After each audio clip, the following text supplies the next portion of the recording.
31st night కి farm house book చేసుకుని friends తో ఎంజాయ్ చేయాలనుకుంటున్నారా? అయితే వెంటనే డోసే యాప్ ని డౌన్లోడ్ చేసుకుని బుక్ చేసుకోండి. నమస్తే రమగారు. నమస్తే జయ. రమగారు 2025 నుంచి 2026లోకి అడుగు పెట్టబోతున్నాం మరికొన్ని రోజుల్లో. ఈ సంవత్సరం గురించి మనం ఒక్కొక్క విషయాన్ని చూసుకుంటే ఆరోగ్యం కానీ, లేకపోతే వ్యవసాయ పరంగా ఎలా ఉంది, విద్యార్థులకి ఎలా ఉంది, ఇలా రకరకాల విషయాలు మాట్లాడుకుంటాం కదా. మనం ముఖ్యంగా మానవ సంబంధాల గురించి మాట్లాడుకోవాలి. అందులో భార్యాభర్తల సంబంధాలు 2025లో చాలా ఇష్యూస్ని చూసామండి. అంటే కొత్త విషయాలు నాకైతే రివర్స్ని చూసాం. మీకు నేను అనగానే ఐడియా వచ్చేసి ఉంటుంది. ఎందుకు అట్లా ఎక్కువ జరిగాయి మనం మెన్షన్ చేయట్లేదా, మెన్షన్ చేస్తున్నారా, తక్కువ జరిగే వాటిని ఎందుకు హైలైట్ చేస్తున్నారా అంటే అసలు అవి జరగకూడదు కాబట్టి, అదే విమెన్ అలా తిరగబడకూడదు కాబట్టి, అలా చెయ్యకూడదు కాబట్టి, ఎవరు చేయకూడదు, మన సంస్కృతి అస్సలు కాదు కదండి. అంటే ఆడవాళ్ళు చేయకూడదు, మగవాళ్ళు చేయొచ్చు, అది కూడా అసలు ఎవ్వరూ చేయకూడదు. ఇది వినము. కానీ 2025లో చాలా విన్నాం రమ్మగారు. ఇలాంటివి చంపేయటం, నానా రకాలు విన్నాము. వీటితో పాటు విడిపోయే సంఖ్య కూడా బాగా పెరిగింది ఈ ఏడాది, చాలా ఎక్కువ. అవునండి. అంటే ఇక్కడ పెద్దవాళ్ళు చిన్నవాళ్ళు తేడా లేకుండా, మిడిల్ క్లాస్ వాళ్ళు, లోవర్ మిడిల్ క్లాస్ వాళ్ళు, హై క్లాసు, మరీ సోఫిస్టికేటెడ్ సొసైటీస్, వాటిల్లో కూడా రోడ్ల మీదకి వచ్చేసారు. వాళ్ళ సంగతులు వాళ్ళ ఇంట్లోవి వాళ్ళు రహస్యంగా పెట్టుకోవాల్సినవి ప్రపంచం మొత్తానికి తెలియజేసేసారు.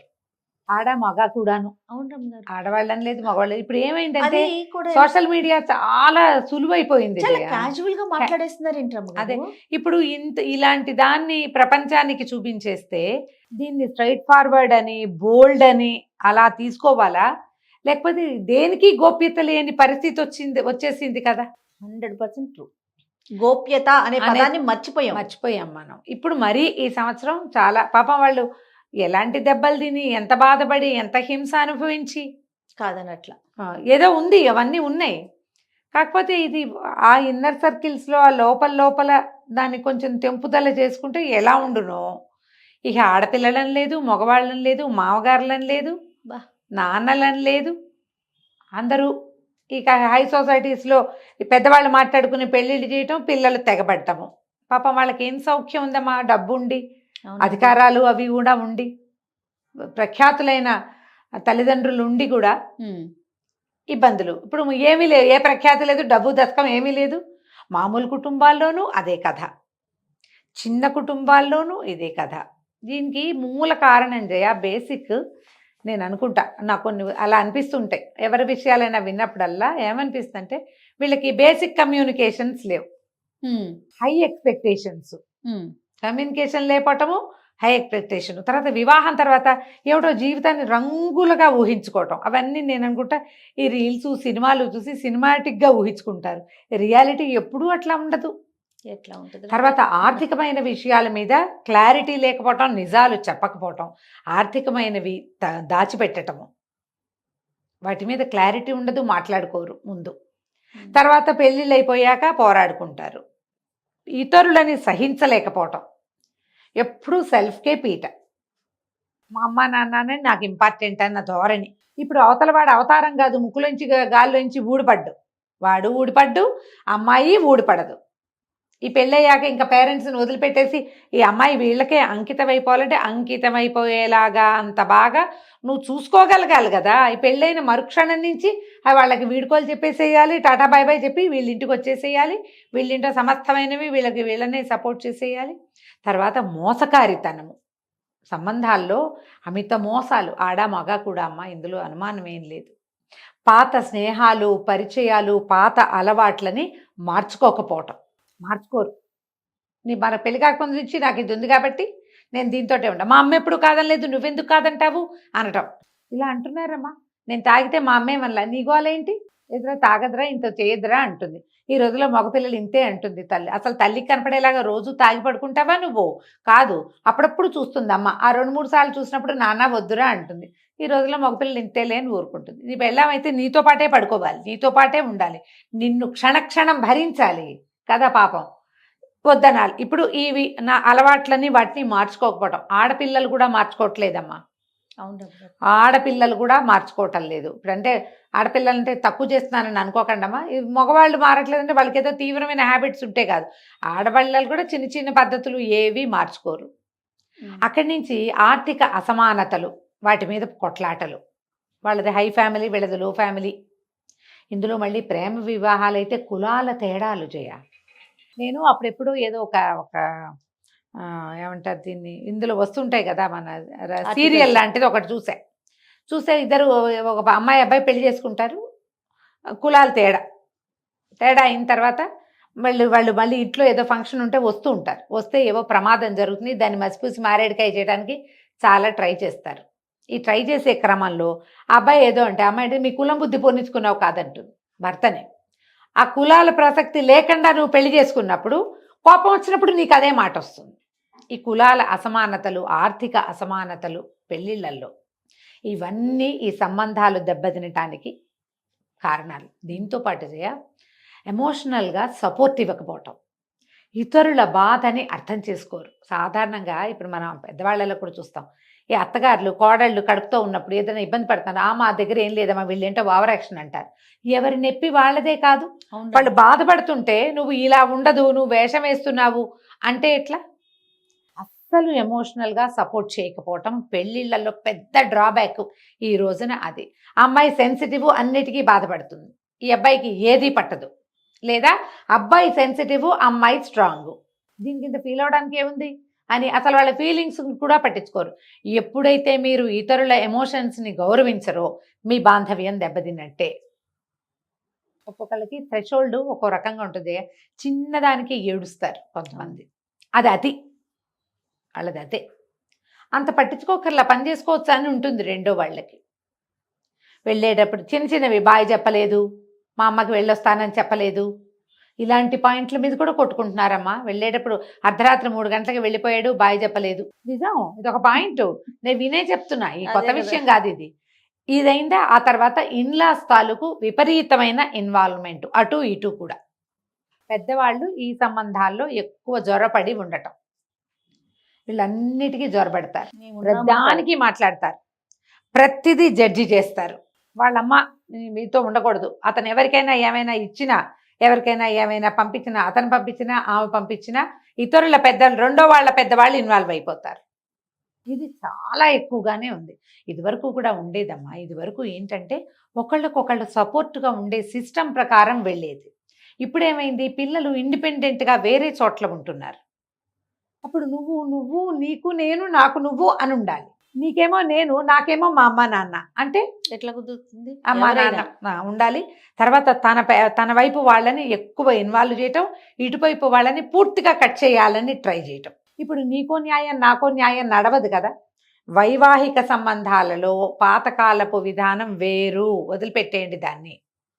ఈ రోజున మీ ఇద్దరూ సమానం అనుకుంటే, మీ ఇద్దరి వెనకాలన్న బాంధవ్యాలు, మీ తాలూకు సంబంధాలు, మీ తాలూకు ఆర్థికమైన విషయాలు, మీ ఓన్ ఎమోషన్స్, మీ సెన్సిటివిటీలు, ఇవన్నీ షేర్ చేసుకోవాలి, అర్థం చేసుకోవాలి. నేను షేర్ చేసుకోను, షేర్ చేసినా అర్థం చేసుకోను, అర్థం చేసుకున్నా నేను దాన్ని గౌరవించను, నలుగురు ముందు చులకనగా మాట్లాడతాను. ఇలాంటివి ఎప్పటికీ కుదురుకోవు. ఇవి లాంగ్ రన్లో చాలా ఇబ్బంది పెడతాయి. ఇది వరకటి కాలంలో ఇలా ఆడవాళ్ళని ఎమోషన్స్ని పట్టించుకోకపోయినా కూడా మగవాళ్ళు స్ట్రాంగ్గా ఉండి ఆ ఏడుపు కొట్టు ఆడవాళ్ళని విడిగా వదిలిపెట్టేసిన పెళ్ళిళ్ళు తెగేవి కాదమ్మా. ఆడవాళ్ళకి పారిపోయేందుకు చారా ఉండేది కాదు. ఆడపిల్లలకి ఆ పుట్టిళ్లలో వీళ్ళని తీసుకునేవాళ్ళు కాదు, వీళ్ళకి ఆర్థికమైన స్వేచ్ఛ ఉండేది కాదు. దాంతోపాటు సమాజంలో భయపడేవారు. ఒంటరిగా ఉండడానికి, ఒంటరిగా వెళ్ళడానికి, విడిగా వెళ్ళిపోవటానికి అవకాశాలు లేక, సమాజం హర్షించదన్న భయంతో, లేదా పేరెంట్స్ సపోర్ట్ చేయలేరన్న భావంతో చచ్చినట్టు వేరే దారి లేక ఆడవాళ్ళు పరువు పోతుందేమోనని మగవాళ్ళు సర్దుకుని బతికేవాళ్ళు. ఇదివరకు ఒక 30-25 ఏళ్ల క్రితం దాకా. ఒక 20 ఏళ్ల నుంచి సమాజం మారింది.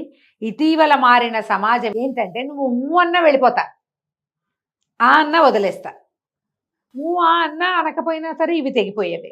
ఈ కాడికి ఇంతంత పెళ్ళిళ్ళు చేసుకోవటం ఎందుకు, ఈ ఖర్చులు పెట్టుకోవటం ఎందుకు, ఇవన్నీ ఎందుకు? ఖర్చు పెట్టి పెళ్లి చేసుకుని, వాళ్ళంత ప్లానింగ్తో పెళ్లి చేసుకుని, నా పెళ్ళికి అలా కావాలి, నా పెళ్ళికి ఇలా కావాలి, నాకు బట్టలు ఇలా ఉండాలి, నాతో వాళ్ళు అలా ఉండాలి, గోరింటాకు పెట్టుకోవాలి, ఇక్కడి నుంచి ఇక్కడ దాకా పెట్టుకోవాలి, వీటన్నిటికీ ఇవన్నీ ఉన్నప్పుడు అడ్జస్ట్మెంటు అండర్స్టాండింగు, బిలీఫ్, నమ్మకం ఇలాంటివి కూడా ఉంచుకోవాలి. ఇవి ఉండటల్లా ఇవన్నీ ఉంటాయి, మేకప్లు ఉంటాయి, డిజైన్లు ఉంటాయి, పెళ్లి మీద ఒక రకమైన అవగాహన ఏదో ఉంటుంది, అసలు లేకుండా ఉండదు, ఉంటుంది. పెళ్లి మీద మీకు ఏ అవగాహన ఉందో దానికి 100 రెట్లు డెవలప్ చేసుకుంటే కానీ ఈ సంబంధాలు నిలవ్వు. ఇప్పుడు ఏమవుతుంది, మనకున్న ఈ చిన్న అవగాహనతోటి పెళ్లికి దిగటము, దిగిన తర్వాత కమ్యూనికేట్ చేయము, వాళ్ళు ఏం చెప్తున్నారో మనం అర్థం చేసుకోం, మన డబ్బులు వ్యవహారాలు మధ్యలోకి వచ్చేస్తాయి, పెద్దవాళ్ళు వచ్చేస్తారు. అవునండి. ఇప్పుడు అసలు ఫ్రెండ్స్ సర్కిల్ ఎవడెవడో ప్రపంచంలో ఏ మూల ఉన్న వాళ్ళు కూడా మన పెళ్లిళ్లలో దూరిపోతున్నారు. దీంతో పాటు విపరీతమైన ఆడంబరాలు, ఎలాగో సినిమాటి కప్పి ఏమంటారు, పిక్చర్ పర్ఫెక్ట్గా ఉండాలన్న కోరిక. అస్సలు పిక్చర్ పర్ఫెక్ట్గా ఎవ్వరు ఉండరు. పర్ఫెక్షన్స్ ఎప్పుడు ఓన్లీ పిక్చర్స్లోనే ఉంటాయి అన్న ఒక్క అవగాహన లేదు. అది కనుక ఉంటే కుదురుతుంది. ఇన్ని రీల్స్ చూస్తుంటామా, నేను కూడా అనుకుంటా, వీళ్ళ ఇల్లు ఎంత నీట్గా ఉందో, వీళ్ళ ఇల్లు ఎంత బాగుందో, ఏమిటి మనం ఎప్పుడు చేయలేకపోతున్నాం. ఇంత వయసు వచ్చిన నాబోటి వాళ్ళకి అనిపిస్తే చిన్నపిల్లలకి అట్లా ఉండదమ్మా.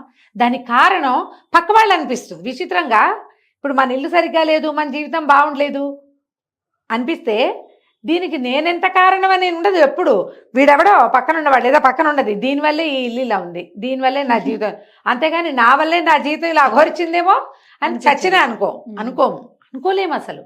ఈ ఆలోచన విధానం మారితే పెళ్ళిళ్ళు సక్సెస్ అవుతాయి. ఈ సంవత్సరం ఎక్కువగా అవడానికి కారణం నా వరకు నేనైతే అనుకుంటా, ఇలా వీళ్ళు ఇవన్నీ చూసుకుని అలా లేదు ఇలా లేదు అని తర్వాతే ఈ ఇతరత్ర స్నేహాలని బాగా మనం ప్రమోట్ చేస్తున్నాం అనిపిస్తుంది. నిజం, కరెక్ట్ కదా, చాలా వ్యాలిడ్ పాయింట్. ఎంతసేపు కుప్పలు తెప్పలుగా ఎంతమంది ఫాలోవర్స్ ఉన్నారు, ఎంతమందితో మనం టచ్లో ఉన్నాం, ఎంతమందితో మనం మాట్లాడదాం, ఎంతమంది మనని లైక్ చేశారు, ఎంతసేపు ఎవరో ఒకళ్ళు మనని లైక్ చేయాలన్న ధోరణి వచ్చేసింది. మొట్టమొదట ప్రతి వాళ్ళు 2 చేతులు గుండె మీద వేసుకుంది, అసలు నేను లైక్ చేసేందుకు ఎవరైనా యోగ్యంగా ఉన్నాను, నా లైకులు నాకు ఎన్ని పడతాయి, ఎవడో చెయ్యాలి. ఎప్పుడు ఎప్పుడు వీడు చేయలేదని నువ్వు లైక్ చేయలేదు కాబట్టి అని పోట్లాడుతున్నారు మొగుళ్ళతోటి. ఏదో కొటేషన్ పెట్టి ఏదో ఫోటో పెట్టి ఏదో ఇడ్లీ తిన్నా, ఉప్మా చేశా, అందరు చేశారు లైక్, నువ్వు చేయలేదు, వాడెవడో నీకెందుకు లైక్ చేశాడు, అలాంటి వాటి మీద కూడా ఈ ప్రతిదీ పంచుకోవటం కూడా ఒక సమస్యే కాదా అమ్మా. మరి ప్రపంచంతో పంచుకోవటాలు తగ్గించి ఒకళ్ళతో ఒకళ్ళు పంచుకోవటం, వ్యక్తులతో భార్యాభర్తలు ఒకళ్ళతోటి ఒకళ్ళు గనక కొంత మాట్లాడుకుంటూ, కొంత ఏదో ఏ రాత్రి వేళో, ఏ మధ్యాహ్నమో, ఏ సాయంత్రమో, ఎప్పుడో ఒకప్పుడు కొంచెం సరిగ్గా మాట్లాడుకుని సరిగ్గా కమ్యూనికేట్ చేసి, ఆర్థికమైన వ్యవహారాలు అంటే వాళ్ళు ఒప్పుకోరండి, వాళ్ళు వినరు, వాళ్ళు అర్థం చేసుకోరు, ఉన్నాయి అవన్నీ ఉంటాయి, అర్థం చేసుకోరు, ఒప్పుకోరు, అసలు మీరు ట్రై చేయండి. కాలం మారింది, ఇదివరకట్లాగా లేదు. ఎలాగో మన బెదిరింపు ఉందనే ఉంది, నేను నీతో ఉండను అని చెప్పగలుగుతాం మనం. ఇప్పుడు వచ్చిందిగా అట్లా, పిల్లల దగ్గరికి వెళ్ళిపోతా అని చెప్పచ్చు పెద్దవాళ్ళైతే, పిల్లలైతే నా దారి నేను పోతా, నాకు ఉద్యోగం ఉంది అని చెప్పచ్చు. అర్థం చేసుకో, మన ఇద్దరం కలిసి ఉందాం. దీంట్లో ఆడవాళ్ళ స్నేహితుల్ని మగవాళ్ళ స్నేహితుల్ని ఇన్వాల్వ్ చేయకూడదు.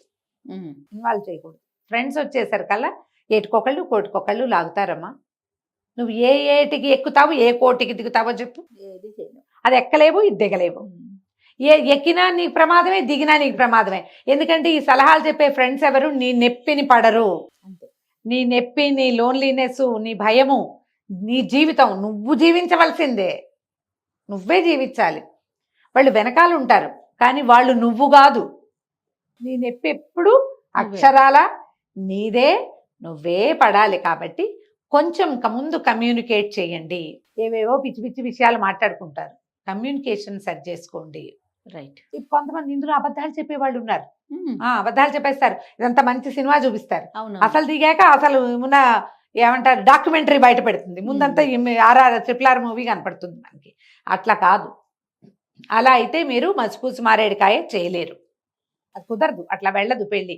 ఎందుకంటే ఇప్పుడు సులువు అయిపోయింది కదా, ఈజీ అయిపోయింది, సెపరేట్ అవ్వటము సులువైంది, సమాజం పట్ల భయం లేదు మనకి, తర్వాత ఏమో లీగల్గా కూడా చాలా సులువుగా ఉంది వ్యవహారం. కాబట్టి పెళ్ళిళ్ళు చేసుకునే ముందే సరిగ్గా మాట్లాడుకుని, సరిగ్గా ఆలోచించి, అడ్జస్ట్ అవ్వడానికి సిద్ధపడి పెళ్ళికి సిద్ధం అవ్వండి. అప్పుడు ఇలా అవ్వకపోవచ్చు బహుశా. నమస్తే. నమస్తే.